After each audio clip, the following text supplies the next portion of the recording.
Good morning all of you. आज हम पढ़ेंगे मानव पर्यावरण संबंधों की संकल्पना, the concept of man environment and relation. अर्थात मानव का पर्यावरण के साथ क्या संबंध है, इसकी संकल्पनाएं क्या क्या हैं, इनके बारे में किस किस ने अध्ययन किया। सबसे पहले इसका मीनिंग एंड डेफिनेशन। पर्यावरण का तात्पर्य उन दशाओं से है जिनसे मनुष्य सदा घिरा रहता है, अर्थात हम चारों तरफ जो भी हमारे आवरण है वो क्या कहलाता है, पर्यावरण।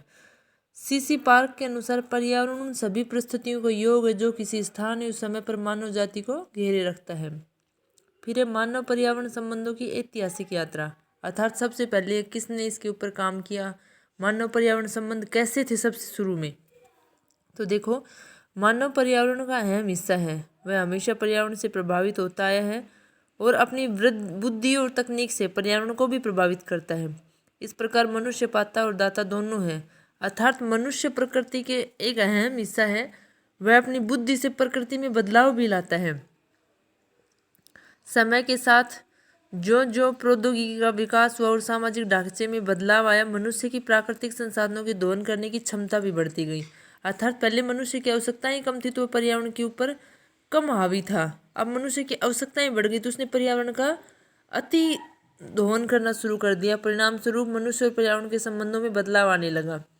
मनुष्य धीरे धीरे पर्यावरण का रूपांतरक, परिवर्तनकर्ता और विध्वंसक बन गया। इस प्रकार मनुष्य और पर्यावरण के संबंधों की पड़ताल इतिहास के 4 कालों में बांट कर की जाती है।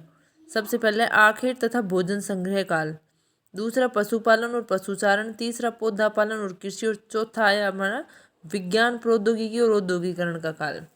सबसे पहले में देखो आप, आखेट तथा भोजन संग्रह।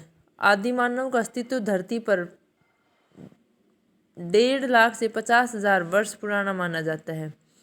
मानव सबसे पहले अफ्रीका में प्रकट हुआ और बाद में मानव जाति एशिया, यूरोप में फैल गई। आज से 50,000 वर्ष पहले पूर्व पाषाण काल में मानव विस्तृत क्षेत्रों में फैल गया। अपनी ज़रूरतों को पूरा करने के लिए वे आखेट और भोजन संग्रह करने लगा। उस समय जनसंख्या बहुत कम थी, इसलिए मनुष्य की आवश्यकताएं भी कम थी। घुमक्कड़ जीवन व्यतीत करते थे, बस ये वनों से कंदमूल फल लेकर अपना पेट भरते थे। गुफाओं में मनुष्य रहता था, यही आखेट का काल था। समय परिवर्तन के साथ साथ मनुष्य भोजन के लिए जानवरों का शिकार करने लगा। यह पर्यावरण के संसाधनों के दोहन का प्रथम प्रयास था। इससे भी पर्यावरण पर कोई विशेष प्रभाव नहीं पड़ा। जनसंख्या कम थी जैसे, और जंगली जानवर ज़्यादा थे। मानव समूह असंगठित था और उनकी ज़रूरतें सीमित थी। शिकार के औजार विकसित नहीं थे, कंकड़ पत्थरों, पेड़ों की टहनियों से शिकार करते थे, अर्थात ज़्यादा शिकार नहीं हो पाता था। आग के आविष्कार ने मनुष्य को सर्दी से बचना, जानवरों को मांस को भूनकर खाना सिखाया। आग जलाने के लिए ज़्यादा लकड़ी की जरूरत पड़ने लगी, जिससे लकड़ी काटने के औजार बनाने पड़े। लकड़ी काटने के लिए औजारों का आविष्कार प्रौद्योगिकी के विकास का दूसरा चरण आया, जब लकड़ी के काटी गई। इसके साथ ही मनुष्य के शिकार के लिए भी कुछ हथियारों का आविष्कार कर लिया। इस प्रकार अग्नि, औजार और हथियारों से संपन्न मानव भौतिक पर्यावरण से प्राकृतिक संसाधनों का दोहन करने में सक्षम हो गया। कई बार असावधानी से जंगलों में आग लग जाती थी। यह मानव द्वारा पर्यावरण के विनाश का पहला चरण था। समय के साथ साथ मनुष्य आग के सहारे हिंसक जंगली जानवरों को खदेड़ने लगा। बाद में वह स्वयं जंगलों में आग लगाने लग गए, जिससे क्या हुआ, दुर्गम जंगलों में रास्ते बनाने लग गए, रहने के लिए साफ करने लग गए, जंगलों को खेती के लिए करने लग गए। फिर दूसरा काल है पशुपालन और पशुचारण। यह वह काल था जब मनुष्य ने मांस और दूध की प्राप्ति के लिए पशुओं का पालन तथा चराना सीख लिया। सुरक्षा के लिए सामूहिक जीवन का उदय हो तो चुका था, लेकिन इसके बावजूद मनुष्य अपने भोजन, पशुओं के जल की तलाश के लिए इधर उधर घूमता था, घुमक्कड़ जीवन व्यतीत करता था। इसमें थे भोजन के लिए वन, पशुओं के आखेट करके पशुओं की संख्या कम करके, प्राकृतिक आवास में परिवर्तन के साथ कुछ पशुओं को कम करके कुछ अन्य पशुओं की संख्या बढ़ाकर, आवास तथा रास्तों के निर्माण के लिए वनों को जलाकर, जंगलों की लकड़ियां, पत्तियां, भोजन और पशुओं को चारा प्राप्त करके, जंगलों को जलाने से पारिस्थितिकी पर्यावरण को बदलकर, एक स्थान से दूसरे स्थान पर कुछ जंतुओं का रूपांतरण करके। तीसरा काल आया पौधापालन तथा कृषि करना। पशुपालन के बाद पौधापालन को मनुष्य मानव सभ्यता के विकास के अगले पड़ाव के रूप में देखा जाता है। पौधा पालन को वास्तव में भौतिक पर्यावरण तथा पारिस्थितिकी तंत्र के जैविक घटकों पर मनुष्य की विजय तथा उन्हें नियंत्रित करने के प्रयास के रूप में देखा गया। कृषि के विकास के साथ ही मनुष्य घुमक्कड़ी जीवन छोड़कर स्थायी जीवन व्यतीत करने लगा, क्योंकि उसकी फसल रहती थी वहाँ पे। कृषि के विकास से स्थायी जीवन के लिए नदी घाटियों ने विशेष योगदान दिया। खेती के विकास के साथ साथ जनसंख्या बढ़ने लगी, जिससे खेती के लिए और अधिक भूमि की जरूरत महसूस होने लगी तथा ज़्यादा से ज़्यादा वनों को साफ किया जाने लगा। किसी क्षेत्र में जनसंख्या वहाँ की भूमि की पोषण क्षमता से अधिक हो जाती तो लोग नए कृषि क्षेत्र की तलाश में चले जाते। प्रौद्योगिकी के पर्याप्त विकास से सांस्कृतिक पर्यावरण का जन्म हुआ। मनुष्य ने गांव, कस्बों, नगरों का निर्माण किया। सामाजिक संस्थाओं में शिक्षा केंद्रों का विकास हुआ। धार्मिक स्थल बनाए गए, मार्ग बनाई गई, सड़कें बनाई गई, बांध बनाई गई। ये सब सन 1860 तक प्रौद्योगिकी का इतना विकास हुआ कि मनुष्य प्राकृतिक संसाधनों का सीमित उपयोग ही कर सकता था। अतः इस काल में भी प्राकृतिक पर्यावरण पर कोई विशेष प्रतिकूल प्रभाव नहीं पड़ा। मनुष्य की तरक्की के बावजूद प्रकृति सबसे शक्तिशाली और सर्वोपरि थी। मनुष्य प्रकृति के नियमों का पालन करते हुए क्या हो रहा था, आगे बढ़ रहा था। चौथा जो काल आया उसमें प्रकृति पर मनुष्य हावी हो गया, वो था औद्योगिकी और प्रौद्योगिकी विज्ञान का काल। सन 1780 के दशक से इंग्लैंड में औद्योगिक क्रांति शुरू हुई। परिणाम स्वरूप संसाधनों के अंधाधुंध उपयोग का असर 80 सालों के बाद लगभग 1860 के बाद दिखाई दिया। अब तक चले आ रहे प्रकृति और मनुष्य के दोस्ताना संबंध दुश्मनी में बदलने लगे। पर्यावरण का ह्रास निम्नलिखित रूपों में देखने को मिला। औद्योगिकरण और नगरीकरण की बढ़ती प्रवृत्ति से जनसंख्या का सांद्रण सीमित क्षेत्रों में हो गया।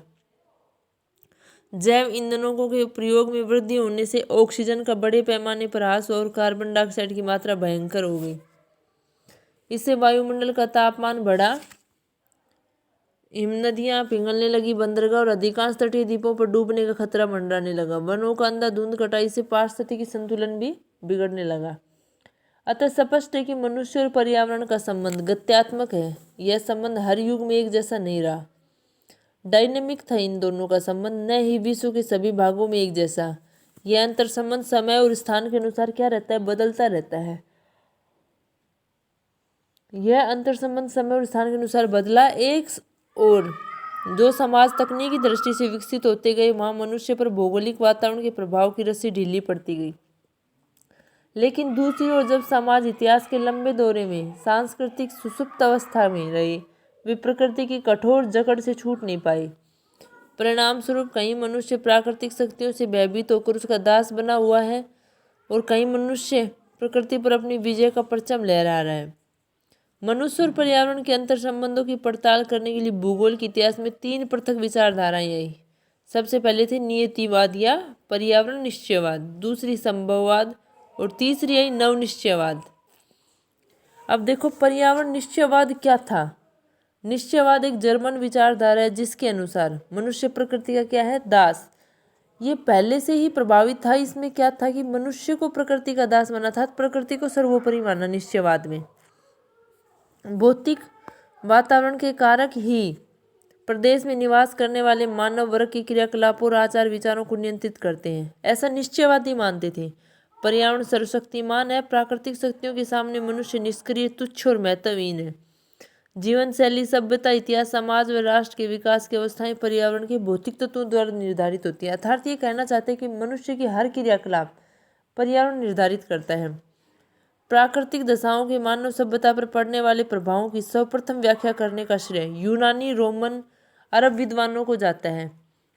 इनसे चिकित्सक, जीव विज्ञान के जनक और दार्शनिक थ्यूडियडाइस, हेरोडोटस थे।